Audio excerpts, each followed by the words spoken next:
estar em Cristo Jesus. Gálatas capítulo 3, versículo 15.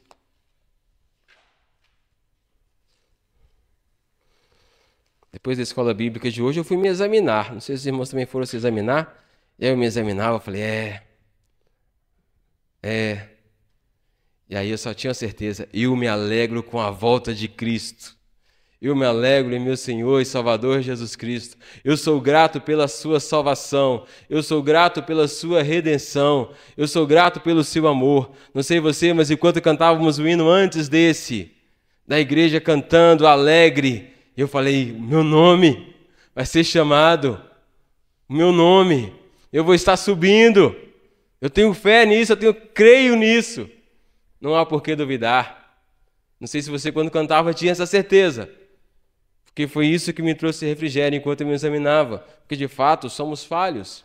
A vida é um crescimento e, às vezes, a gente vai se examinando, e fala, nossa, está faltando muita coisa. Mas é que Paulo já estava lá avançado, né? E, às vezes, a gente está como um bebezinho, está custando a crescer, mas temos que crescer. Mas essa certeza nós temos. Cristo perdoou os meus pecados. Eu fui até Ele com um fardo pesado e Ele tomou. Eu estou salvo. Amém? Você está salvo? Seus pecados estão perdoados? Você está lavado e remido? Você está em Cristo Jesus. Então essa é a nossa certeza, é a nossa alegria, é a nossa esperança. Gálatas 3,15.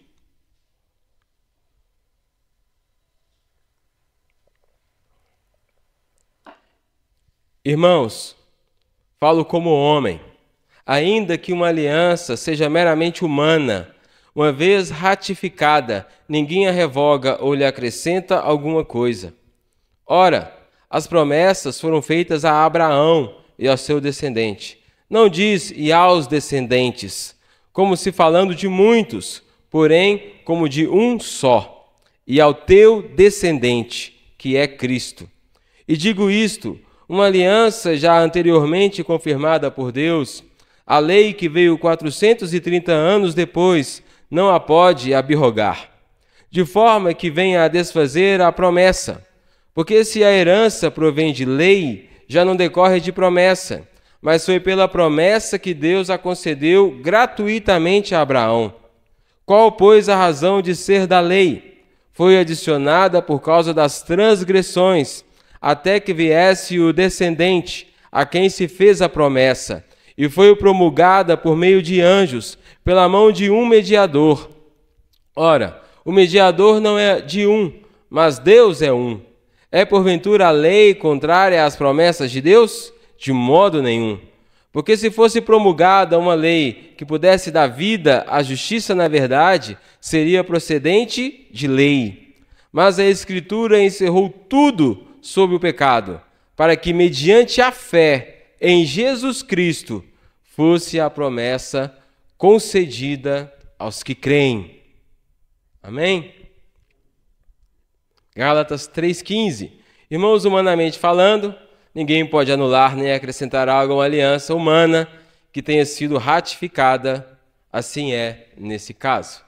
Ele está dizendo para algo que acontece entre seres humanos, contratos, casamento e vários outros acordos que pode se fazer entre um homem com outro homem, uma aliança, um compromisso. Depois de feito, não tem como voltar atrás. Você pode quebrar a aliança, para Deus você não quebrou. Para Deus você tem um compromisso com aquela pessoa. E se você tem um compromisso, mesmo que você quebre, a aliança não está desfeita. Você está em pecado por ter quebrado, mas a aliança, depois de feita, não pode ser acrescentado nem algo e nem quebrado. Não pode se fazer uma aliança e depois, vamos acrescentar um artigo aqui, vamos acrescentar algo aqui. Não, depois de feita a aliança, acabou, está feita. Por isso que o próprio Jesus vai dizer, pense bem antes de casar. Depois de feita a aliança, está feita. Se você, por acaso, quebrar a aliança, você pecou. Mas a aliança está feita. Então, Paulo está chamando a atenção para isso, que algo que é estabelecido não pode ser quebrado. Se isso assim é entre os homens, imagina uma aliança de Deus com Abraão. E então no versículo 16 ele vai dizer sobre isso: ora, as promessas foram feitas a Abraão, a seu descendente. Não dize aos descendentes, como se falando de muitos, porém como de um só, e ao seu descendente. Então nós vemos uma aliança, nós vemos uma promessa feita aos descendentes? Não. Feita a nós, que somos descendentes de Abraão? Não. Feita ao descendente. O descendente tem uma promessa. Abraão recebeu essa promessa e o seu descendente. A promessa, como já lemos no começo desse capítulo 3, que é uma bênção que foi dada a Abraão. Deus fez uma promessa de abençoar Abraão e ao seu descendente. Então, há uma bênção que foi feita em promessa a Abraão e ao seu descendente. E é interessante, então, percebermos como Paulo vai focar exatamente nesse S, que é ao descendente e não aos descendentes. Então, temos uma promessa que foi feita a Cristo. E não a você e não a mim. E não aos descendentes. Uma promessa que foi feita a Cristo, a Jesus Cristo. E então, essa é a importância de nós estarmos em Cristo. Por quê? Porque Cristo tem a promessa. Cristo tem uma aliança que não pode ser quebrada. Em Cristo há uma esperança. Em Cristo há uma verdade. Eis a importância, então, de estarmos em Cristo.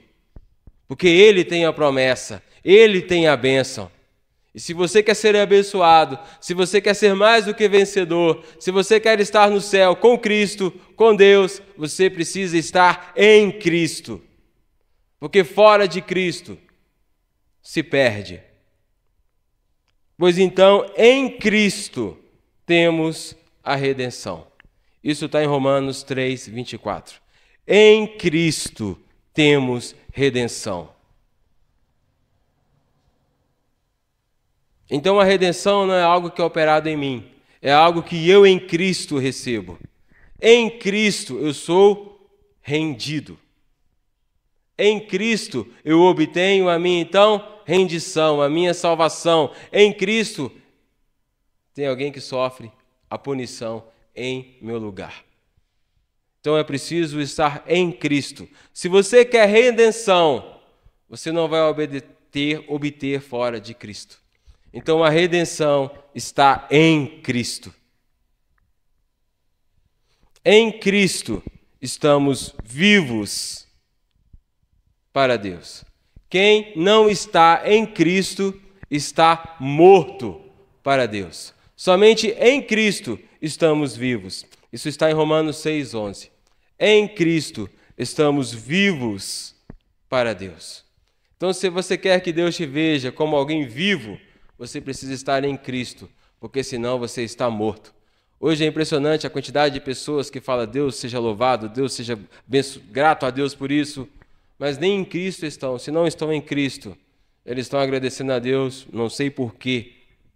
Porque não querem viver de acordo com a palavra de Deus, não se alimentam da palavra de Deus, simplesmente proclamam um Deus que nem conhece, e nós não podemos adorar aquilo que não conhecemos. Se não estamos em Cristo, para Deus estamos mortos. Então, é uma adoração em vão, inútil, porque você não está em Cristo e está adorando um Deus que não conhece. Provavelmente um Deus que você criou à sua imagem e semelhança, porque fora de Cristo estamos mortos. Isso acontece muito com quem nasce no Brasil, aconteceu comigo, não sei se já acontece com você, se é seu caso, mas eu acreditava estar em Cristo toda a minha vida, desde que nasci. Desde que eu me entendia por gente, eu falava: Deus está em meu coração. Não sei se foi o seu caso, se é o seu caso, dizer: não, Deus é gente boa demais. Deus me ama. Eu sou grato a Deus. Ai de mim se não fosse Deus. Nunca tive nada com Deus, mas falava: ai de mim se não fosse Deus. Deus é tudo. Deus em primeiro lugar. Eu só não faço nada que agrada a Deus, mas eu gosto de dizer: Deus é que me satisfaz. Deus é minha alegria. Tudo que acontece eu sou grato a Deus. A gente acompanha algumas músicas sertanejas. Uma vez eu vi uma cantora que cantava música sobre adultério. e agradecia a Deus pelo sucesso dela. Falava, como assim essa pessoa está agradecendo a Deus porque ela fez uma música falando de adultério? Deus não abençoou isso nunca, minha filha. Deus é contrário ao adultério. Como é que você está agradecendo a Deus porque essa música fez sucesso? Porque você tem sucesso por causa dessa música. Sou grato a Deus que Ele me colocou aqui, cantando esse tipo de música. Eu sou grato a Deus por esse sucesso com o funk. Com essas músicas absurdas, eu sou grato a Deus. Com algo que é totalmente contrário ao que Deus quer, eu sou grato a Deus. Tem gente que faz um assalto bem sucedido, eu sou grato a Deus. Meu assalto deu certo. Não conhecem a Deus. Então tem pessoas que acordam durante o dia e te mandam uma mensagenzinha, e eu tenho ficado indignado com essas mensagens, e quase sempre eu respondo elas, dizendo, não é esse o sentido de ser grato a Deus. O sentido de ser grato a Deus é Jesus Cristo. E se não for Ele, você está tendo motivos errados. Esses dias uma pessoa me disse que a felicidade em Deus é que a gente viva feliz aqui na terra. Aí eu falei, não, a felicidade de Deus é que eu esteja em Cristo. É em Cristo que eu tenho felicidade. E Deus é feliz comigo quando eu estou em Cristo. Por isso que lemos aquele texto no começo de Lucas, tu és meu filho amado em quem me comprazo, Deus se compraz em Cristo. Então, se estamos em Cristo, Deus se compraz em nós. Fora de Cristo, não há prazer de Deus em nossas vidas. Não há ilusão, não adianta se enganar. Fora de Cristo não temos vida, e Deus é um Deus de vivos e não de mortos. Então, se estamos em Cristo, estamos vivos. Em Romanos 6, 23, ele vai dizer também que em Cristo temos vida eterna. Em Cristo temos vida eterna. E o que é vida eterna? É conhecer a Cristo. É conhecer a Deus e aquele a quem Ele enviou. Isso é vida eterna, conhecer, ter intimidade. Então, irmão, se você tem vida eterna, é porque você está tendo intimidade com Deus. E isso é interessante porque muitas vezes nós estamos nesse questionamento, sou salvo ou não sou salvo? Irmão, se você é salvo, você tem vida eterna. Se você tem vida eterna, você tem intimidade com Deus. Então a grande questão para saber se eu sou salvo é, eu estou tendo intimidade com Jesus Cristo. Eu estou sendo conhecido de Deus e eu estou conhecendo a Deus e seu Filho. Se você está tendo isso, você é salvo. Se não, você não é. O exame é simples. Porque a vida eterna que Ele nos concede em Cristo Jesus é o conhecer. Se eu não estou conhecendo, você está achando que vida eterna é passar a eternidade no céu? A vida eterna é quando eu morrer e quando acontecer essas trombetas, eu vou ir para o céu. Porque isso é vida eterna. A vida eterna é eu ir para aquele lugar onde não é o inferno, onde vai ter anjinhos, e ali eu vou ficar eternamente. Eu vou ter vida eterna, um local onde eu vou eternamente. Não, vida eterna é conhecer a Deus. Se você está conhecendo aqui, você vai ter o privilégio de passar a eternidade conhecendo a Deus. Então, se você tem vida eterna, você está conhecendo aqui e vai passar a eternidade conhecendo. Se você ainda não tem prazer em ter intimidade com Cristo, o céu não é para você. Porque o céu é uma eternidade conhecendo a Cristo. Eu estou doido para ir para lá, que eu falo, gente, aí eu acabo minhas falhas, eu falo, Deus tem misericórdia de mim. Porque lá é o melhor lugar para se estar. E aqui a gente está para correr para Ele, a gente conhece em parte, mas a vida eterna está em Cristo. É em Cristo que conhecemos a Deus. É em Cristo, então, que conhecemos mais de Cristo. Romanos 8:1. E esse texto é maravilhoso.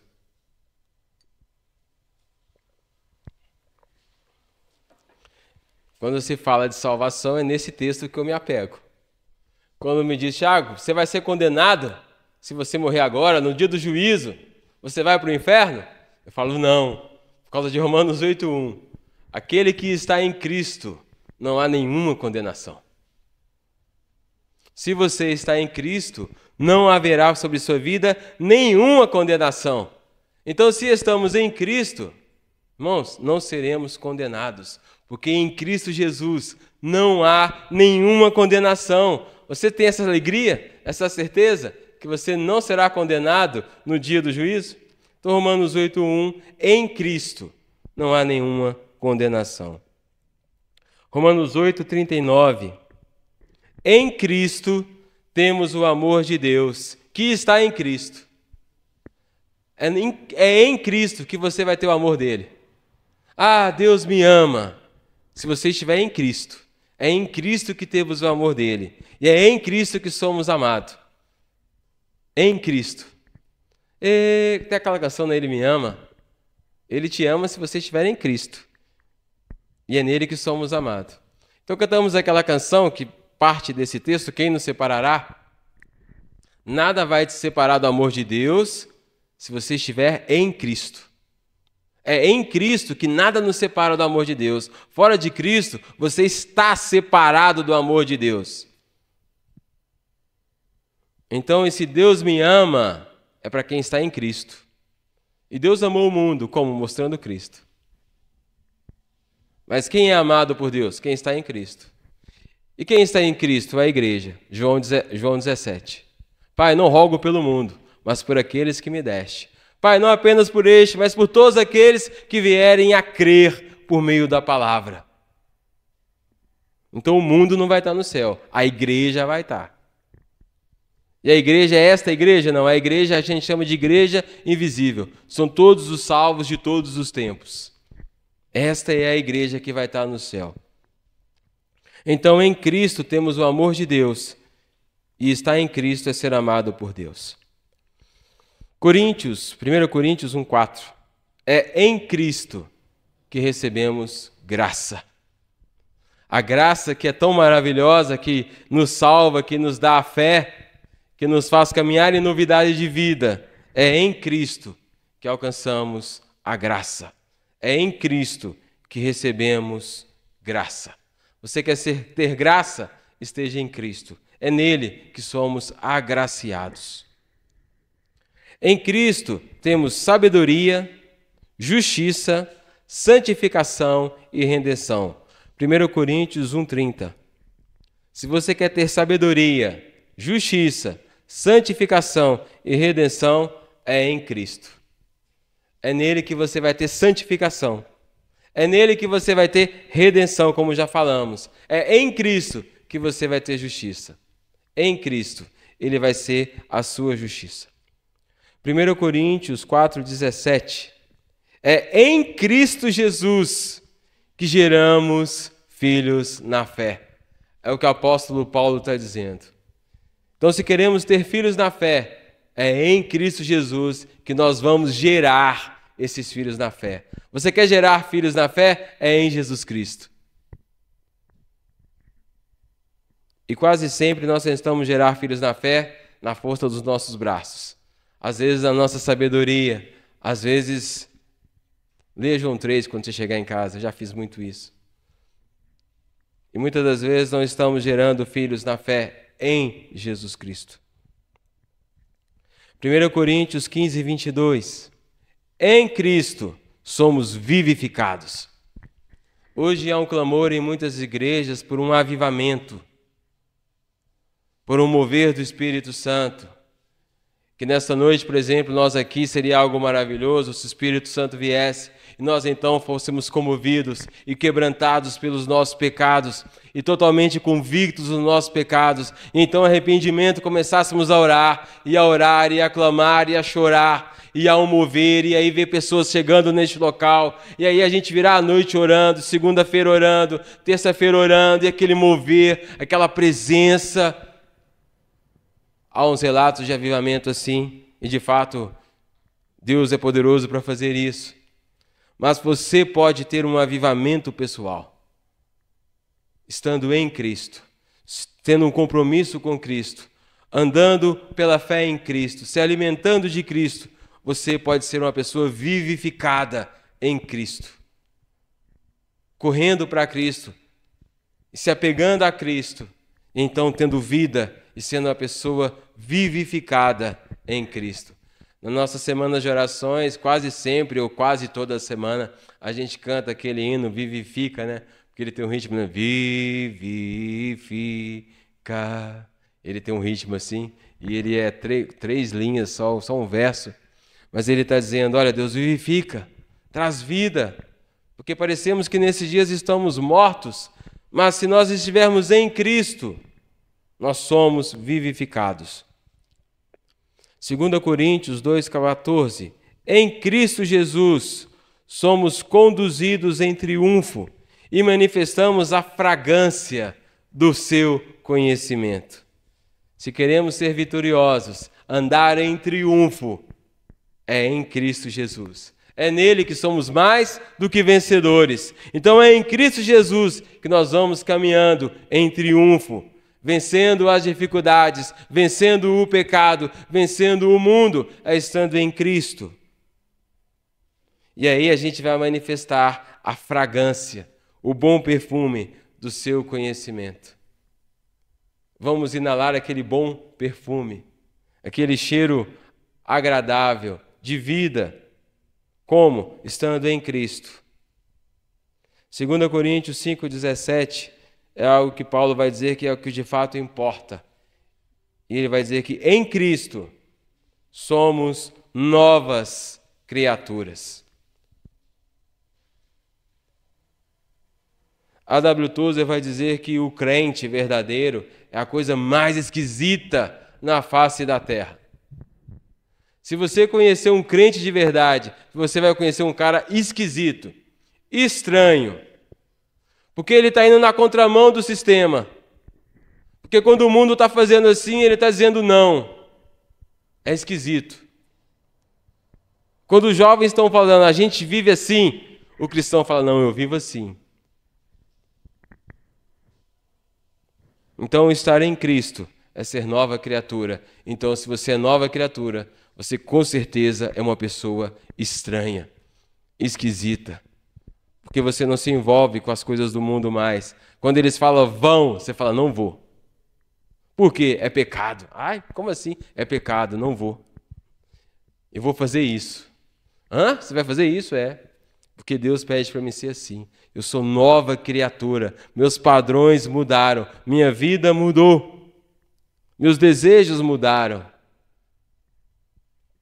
Quem sabe os nossos desejos agora não são como os de Cristo? Quando eu pergunto para Jesus, você não está com fome não? Ele fala, a minha comida e a minha bebida é fazer a vontade do meu Pai. Então em Cristo somos novas criaturas, com novos desejos, com a nova aparência. Paulo vai dizer que Moisés, ao descer do monte, o rosto brilhava, até meditamos nesse texto, mas nós que somos de Cristo, nós também brilhamos. Nós somos luz, não somos? Segundo o texto de Mateus, capítulo 5, vamos chegar nele na nossa escola bíblica dominical, e como já estudamos o Sermão do Monte aqui, né? Vamos estudá-lo de novo, bênção demais. Sermão do Monte. Ali tem o que é ser uma nova criatura. Todo mundo aqui lembra de Mateus 5, 6 e 7? Que texto maravilhoso, a maior pregação de Jesus Cristo. Nós que dizemos que amamos Cristo, não conhecemos a maior pregação de Cristo? Esse dia eu questionei uma pessoa que amava Cristo e perguntei isso para ele. Falei, como pode você dizer que ama Cristo e não conhece a maior pregação dele? O maior discurso de Cristo? Não conhece aquelas palavras em que no final do texto ele vai dizer quem cumpre, quem pratica essas palavras é semelhante ao homem que edificou a casa sobre a rocha. Se você não conhece essas palavras, você está edificando o quê? E sobre o quê? Que texto maravilhoso, Mateus 5, 6 e 7. O maior sermão do maior pregador, Jesus Cristo. Como dizer que conhecemos a Cristo e não conhecemos seu maior sermão? Não conhecemos as suas histórias, os seus milagres, as suas parábolas. Então, quando somos novas criaturas, somos criaturas que estão em Cristo, conhecendo a Cristo. 2 Coríntios 5,19, pertinho do 5,17. Em Cristo somos reconciliados com Deus. E isso é estranho, porque as pessoas não acham que são inimigas de Deus. Pelo contrário, elas pensam assim, se na minha vida está tendo bênçãos, se eu estou prosperando, é porque Deus está me abençoando e Deus é comigo. Quando uma pessoa peca e faz algo de errado, uma coisa terrível acontece na vida dela, e aquela pessoa então está debaixo da ira de Deus, porque coisas terríveis estão acontecendo contra quem Deus está irado. Quando Deus está irado com alguém, tribulações e problemas acontecem. Se na minha vida está dando tudo certo, é porque eu e Deus estamos bem. Engano. É totalmente o contrário. Em 2 Romanos capítulo 2, o fato de estarmos debaixo da ira de Deus é porque a sua vontade está sendo feita. E porque quem é filho de Deus, ele está corrigindo e disciplinando. Então, se você está sendo disciplinado e corrigido, é uma coisa boa. É lógico que se você está andando no caminho de Deus, é melhor ainda, porque você não precisa ser disciplinado, nem corrigido. Mas, se você está tendo dificuldades e Deus está te corrigindo, é bênção. Está te trazendo de volta para o caminho. Mas não se engane que se você está fazendo a sua vontade, do pensamento e da carne, provavelmente você está debaixo da ira de Deus, porque Ele te entregou a sua vontade, e isso é algo terrível. Então nós nascemos inimigos de Deus, e precisamos então ser reconciliados. Por isso que isso é loucura para o mundo hoje. Você chega para ele e diz, olha, arrependa-se. Por quê? Porque você está debaixo da ira de Deus. Você nasceu em inimizade contra Deus. Deus, nesse momento, está irado contra você. Se arrependa. E em Cristo, você pode ser reconciliado com Deus. Irmãos, a quantidade de pessoas hoje que não querem saber de reconciliação com Deus é impressionante. É impressionante quando você chega para alguém e fala, volta agora. Abandona esse pecado e volta. Não. Não sei se os irmãos lembram do evangelismo aqui na esquina. Uma pessoa que era evangélica e saiu, e aí pregando para ela, disse, volta. Ela, não. Porque o pecado está melhor do que Cristo? Sim. Provavelmente nunca o conheceu. Como não querer ser reconciliado com Cristo, com Deus? E temos isso em Cristo Jesus. Efésios 1:3. Em Cristo Jesus somos abençoados. Em Cristo Jesus somos abençoados. A promessa de Deus a Abraão e ao descendente é sobre ser abençoado, é uma bênção, né? Em ti serão abençoadas todas as nações. Então, é esta bênção. Tem um texto de Atos, que nós já lemos, que quando ele fala assim, Deus te abençoe, como é que é essa bênção? Eu esqueci até do texto. Hã? Isso. Te livrando das perversidades. Imagina que bênção maravilhosa. Você vai andar nesse dia. E o que você quer abençoado? Que hoje eu não peque. Ao contrário de pessoas que falam, eu quero Deus, mas estão programando para pecar. Nós queremos a bênção de Deus, que é hoje, me livre das minhas perversidades. É essa bênção que nós queremos. E em Cristo somos abençoados assim. Assim a promessa de Deus foi feita a Abraão e ao seu descendente, Jesus Cristo. Então, precisamos estar em Jesus Cristo.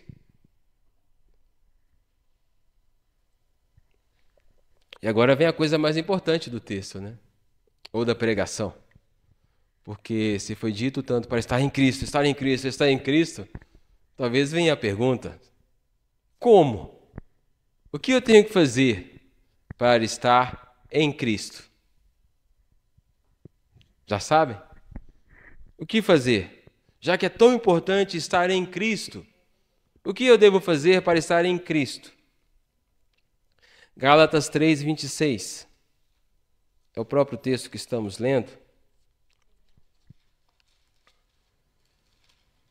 Mas é que eu não cheguei no 26, não?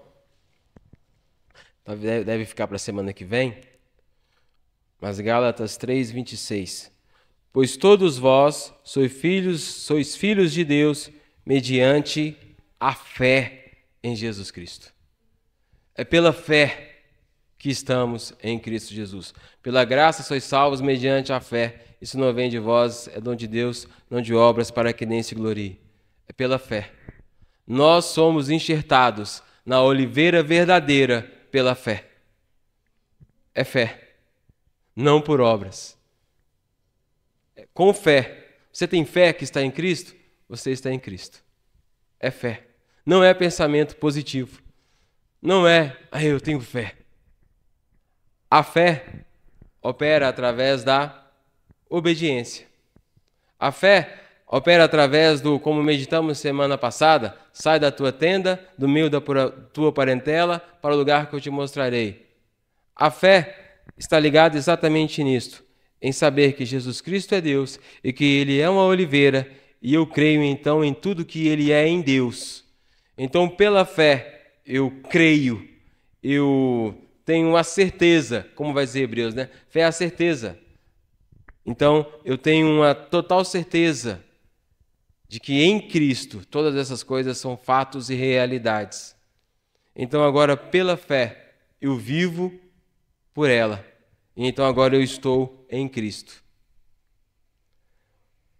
Hudson Taylor, não sei se eu comentei com os irmãos, estava orando a Deus. Isso eu li num comentário sobre este grande missionário. Se os irmãos puderem ver algum vídeo, tem coisas sobre ele. E foi um missionário e um homem de oração. Então tem um testemunho sobre ele que ele estava orando. Deus, faz-me de mim um ramo. Deus, faz de mim um ramo.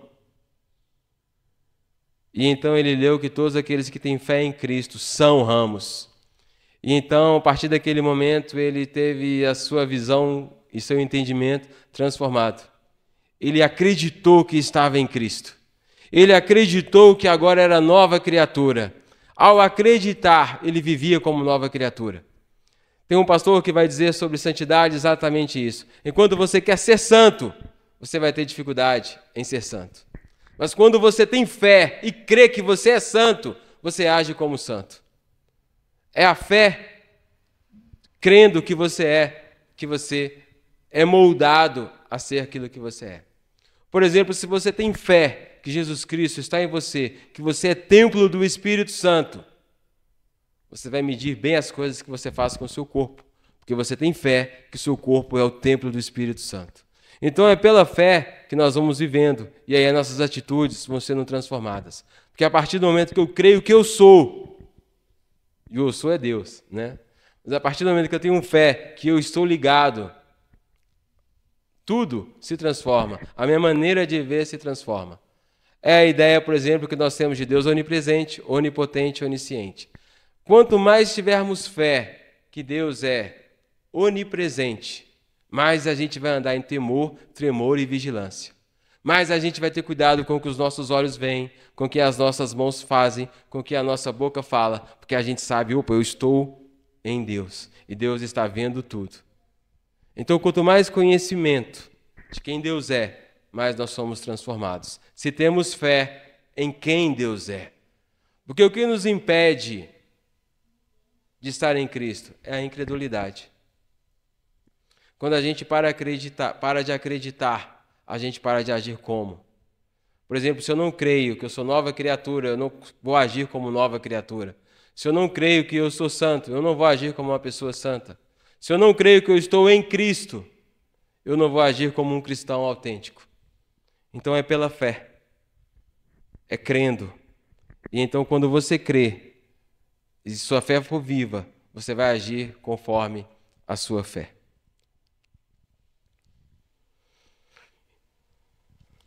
João 15.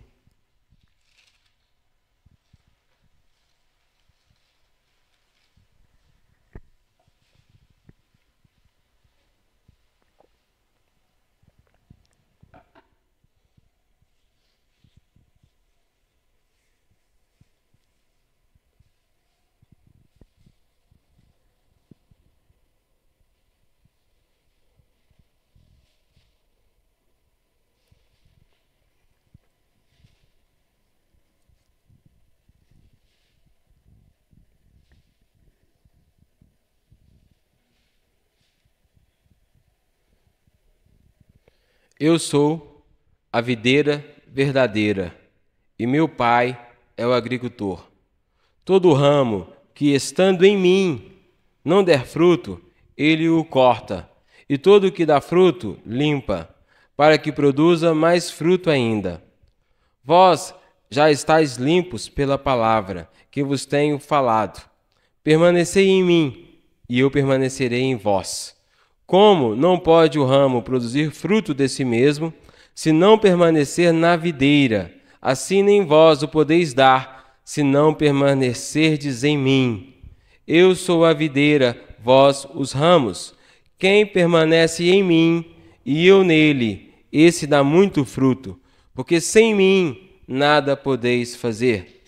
Se alguém não permanecer em mim, será lançado fora, à semelhança do ramo, e secará. E o apanham, lançam no fogo e o queimam. Se permanecerdes em mim, e as minhas palavras permanecerem em vós, pedireis o que quiserdes, e vos será feito. Nisto é glorificado meu Pai, em que deis muito fruto. E assim vos tornareis meus discípulos. Como o Pai me amou, também eu vos amei. Permanecei no meu amor. Se guardardes os meus mandamentos, permanecereis no meu amor. Assim como também eu tenho guardado os mandamentos de meu Pai, e no seu amor permaneço. Tenho-vos dito essas coisas, para que o meu gozo esteja em vós, e o vosso gozo seja completo. O meu mandamento é este, que vos ameis uns aos outros, assim como eu vos amei. Ninguém tem maior amor do que este, de dar alguém a própria vida em favor dos seus amigos. Vós sois meus amigos, se fazeis o que eu vos mando. Já não vos chamo servos, porque o servo não sabe o que faz o seu senhor, mas tenho-vos chamado amigos, porque tudo quanto ouvi de meu Pai vos tenho dado a conhecer. Não foste vós que me escolhestes a mim, pelo contrário, eu vos escolhi a vós outros, e vos designei para que vades e deis fruto, e o vosso fruto permaneça, a fim de que tudo quando pedirdes ao meu Pai em meu nome, ele vos conceda. Isso vos mando, que vos ameis uns aos outros. Então aqui vemos Jesus Cristo dizendo que ele é a videira. Se permanecermos nele e a palavra dele permanecer em nós, como é que permanecemos nele? Permanecendo na palavra. Jesus é a palavra. Então, alimentamos a palavra faz parte de nós, então temos fé. E então andamos pela fé. E vivemos pela fé. É estar em Cristo. Precisamos estar em Cristo. Um dia um pastor disse algo interessante. Todo ramo que estando em mim não der fruto, ele corta. E ele disse algo interessante sobre a agricultura, que esse cortar não é cortar o ramo fora, é cortar a pontinha do ramo. Foi interessante, porque dá a ideia que você não está produzindo fruto, já era para você. Imaginou? Tem alguém que não está produzindo fruto? Será cortado fora. Então ele falou, esse cortar aqui não é cortar o que não tem fruto, fora. Não tem fruto, acabou, perdeu a salvação. É um corte para produzir fruto. É que quando você corta assim a árvore e começa a crescer, eu achei interessante. Ele pegou esse texto com a questão da agricultura. Eu falei, é interessante, faz mais sentido. Porque se você está ligado em Cristo, você não perde a salvação. Então precisamos permanecer em Cristo, estar em Cristo. A gente percebeu tantas maravilhas de ele estar em Cristo. Você quer estar em Cristo? Se arrependa, se converta e pela fé em Cristo Jesus, vá até Ele e peça perdão dos seus pecados. Creia que Ele é Jesus Cristo, que Ele é o médico dos médicos. Se você está doente pelo pecado, vá até Jesus Cristo e fala, médico, estou doente. Os sãos não precisam de médico, mas os doentes sim. Nós não costumamos entender que estamos doentes. E isso é um milagre. O Espírito Santo nos convence da justiça, do juízo e do pecado. O Espírito Santo nos convence que não estamos em Cristo. E se você nessa noite foi convencido que não está em Cristo e quer estar em Cristo, o próprio Cristo diz, vinde a mim, vós que estáis cansados e sobrecarregados, e eu vos aliviarei. Eu sou o bom pastor. Eu dou a vida pelas ovelhas. Aquele que vem a mim, de maneira nenhuma lançarei fora. Ele é Jesus Cristo. E se você estiver em Jesus Cristo, você é um daqueles que o Pai diz, este é meu filho amado, em quem me comprazo, porque você está em Jesus Cristo. Quando estamos em Jesus Cristo, coisas extraordinárias acontecem, porque somos pessoas totalmente diferentes e precisamos então ser transformados. Ontem conversava com um irmão e a conversa foi boa, mas durante o momento eu fiquei muito triste. Falei, meu Deus, isso não pode ser uma realidade. Ele me dizia que os crentes se convertem, os hormônios não. E aí ele estava me dizendo que as dificuldades com os seus filhos, e aí a gente estava conversando sobre isso, ele falou, meu irmão, a gente tem que orientar as pessoas, porque o pecado é muito bom. E eu falei, o pecado é bom? Aí ele falou, isso é bom, isso é bom, isso é bom, me citou uns pecados lá, eu falei, de fato é bom. Mas é pecado. E a responsabilidade desse pecado é matar Jesus Cristo. Ele é bom enquanto a gente não conhece a verdade. E se o pecado é ruim, porque depois de cometer o pecado, eu olho para a lei e digo, a lei disse que não podia e eu fiz. E agora? A lei disse que não podia e eu fiz. Desobedeci à lei, vai vir consequências. Pequei contra Deus, Ele vai ficar irado comigo. Mas o grande problema do pecado é que o pecado é responsável pela morte de Jesus Cristo. O pecado é muito mais grave do que a gente pensa. E, na verdade, se você pensar bem, ele nem te dá o prazer ali no momento. Se nós nos deleitarmos em Cristo, o prazer que Cristo nos dá não se compara com o pecado. Um texto que eu tenho meditado e tenho lido todo dia, e te convido a fazer, Isaías capítulo 55, que ele diz assim, olha, se o seu prazer não está em Deus, tem algo errado com a sua vida. Por que você gasta seu dinheiro naquilo que não pode te dar prazer? Por que você busca prazer no suor do teu trabalho e busca ter prazer em tantas coisas? Em mim você não tem tido prazer? Em mim você não tem tido alegria? Então sabe por que o pecado é prazeroso? Porque se você está na carne, a carne gosta de pecar. Agora se você está no Espírito, o Espírito detesta o pecado. O Espírito milita contra a carne. E então, se nós nascemos de novo e agora estamos no Espírito, a nossa guerra contra o pecado não é por causa pequei contra a lei, é porque a nossa alma, o nosso espírito agora abomina o pecado. E a gente se entristece, os nossos ossos doem. É o que Davi vai dizer naquele salmo. Enquanto eu calei, meus ossos doíam. Há um tempo atrás, conversando com uma pessoa que cometeu um pecado terrível, e ele estava desesperado. O prazer que ele teve no pecado não se compara com a dor que ele estava sentindo agora. E ele me chorava e me dizia, eu preciso. Eu falei, em Cristo você tem esse perdão. O seu pecado vai ter consequências, vai ter dificuldades, mas em Cristo você tem o seu perdão. Em Cristo você é perdoado. E ele percebeu que o pecado que ele cometeu, o deslize que ele caiu, que foi feio, não foi nada de bom. Pelo contrário, trouxe morte. E hoje ele está nessa agonia. E eu tentando dizer para ele, corre para Cristo. Lá em Cristo você tem perdão. E, se em Cristo você é muito perdoado, você muito vai amar. Talvez você vai ter um amor mais por Deus do que quem nasce em lar cristão. Porque dá a ideia, né, que a gente que nasce na lar evangélico, a gente não tem tanto pecado. Eu, como fui um menino bonzinho, minha mãe dizia, Tiago não tem muito pecado. Então ele deve amar pouco a Deus, porque ele se sente pouco perdoado, ele sempre foi bonzinho. Mas quando a gente sonda a nossa mente, o nosso coração, nós sabemos o quão terrível nós somos. Se você orar aquela oração, Pai, sonda-me, conhece meu coração, vê se há algum caminho mau, e a gente examina, temos caminhos maus. Mas então vamos para Cristo Jesus. E em Cristo temos perdão. Você tem fé nisso? Você tem fé que em Cristo todos os seus pecados são perdoados?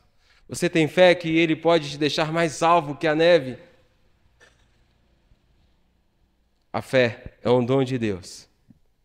Que Ele te dê fé. Uma fé salvífica. E que você então abomine o pecado. Comece a lutar esse bom combate. E em Cristo Jesus temos todas essas coisas. Depois posso passar um esboço, você falar, eu te mando a mensagem aí do esboço, outro dia a Rebeca pediu, tem aqui cada versículo que foi citado, para você ver as bênçãos que você tem em Cristo Jesus. Tem um filme muito interessante, Mais que Vencedores. Aí tem uma menina que está enfrentando dificuldades, aí uma professora diz para ela, olha, você vai ler o livro de Efésios, se eu não me engano, usando esses textos. Isso tudo aqui é para você. Ela vai lendo aqueles textos, ela se converte.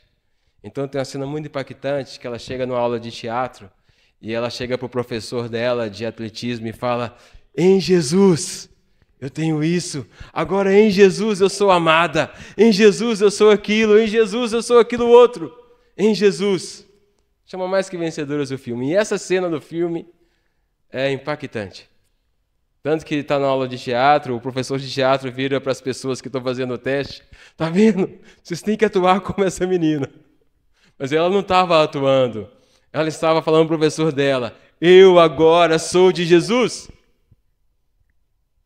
Eu agora estou em Cristo. Eu estou perdoada. Eu sou amada. Porque ela se sentia rejeitada. Mas agora ela dizia, eu sou amada. Porque eu estou em Cristo Jesus. Nele temos todas estas bênçãos. Ao descendente em Cristo Jesus. Que a gente esteja grudado na videira. Sejamos ramos para a honra e glória dele. Pai, bendito seja teu santo nome. Adorado. Pai, queremos estar sempre em Cristo. Ó Pai, vem agora com seu tesourão. Limpa, ó Pai, corta. Trabalha em nós para produzirmos frutos. Ó Pai, como precisamos produzir frutos. Porque a Tua palavra diz, e como acabamos de ler, que aquele que está no Senhor Jesus produz frutos. Aquele que não produz frutos é cortado. Mas aqui queremos, ó Pai, ser cortado no sentido não de ser cortado do Senhor, Pai, mas de ser cortado para que a gente, então, venha a produzir frutos. E do mesmo modo, os que já estão produzindo frutos, acabamos de ler que o Senhor limpa para que produza mais frutos. Tem misericórdia de nós quanto igreja. Acima de tudo, Pai, o fruto que queremos ter aqui, ainda vamos chegar nesse capítulo aqui, se o Senhor nos permitir, de Gálatas capítulo 5, o fruto do Espírito Santo tem que estar presente em cada um de nós. Porque é tendo esse fruto que somos de fato estranhos para o mundo. É tendo esse fruto que o mundo olha para a gente e fala, que esquisito. É tendo esse fruto, ó Pai, de amor, alegria, bondade, benignidade, mansidão, domínio próprio. Contra essas coisas não há lei. E os que estão em Cristo Jesus já crucificaram a carne e as suas paixões, e as suas concupiscências. Meditamos nisso hoje pela manhã. Temos estudado a Tua palavra. Tantos anos participando de escolas bíblicas dominicais, de cultos, de pregações. Tantos anos sendo regados pela Tua palavra. Que possamos produzir frutos. Ó Pai, que o Senhor, ao nos visitar, não sejamos como aquela figueira cheia de folhas, mas sem frutos, e secou, e morreu, e foi lançado ao fogo. Ó Pai, a paz já está na ira. Tem misericórdia de nós, Pai. É o Senhor que nos salva, é o Senhor que nos escolhe, é o Senhor que nos dá entendimento, é tudo graça sobre graça. Nunca vamos nos vangloriar diante de Ti, porque se somos salvos, é pelo Seu intermédio. Se somos, ó Pai, santificados, é por meio de Jesus Cristo, é pela ação do Espírito Santo. Ó Pai, trabalha em nós, quebranta-nos, gera arrependimento genuíno e verdadeiro. Ó Pai, que possamos viver pela fé, porque o justo viverá pela fé. E aquele que não faz nada pela fé é pecado. E sem fé é impossível agradar a Deus. Aumenta-nos a fé, em nome de Jesus. Amém. Amém. Que os irmãos tenham uma semana abençoada. De testemunho, com oração silenciosa terminamos. Quinta-feira.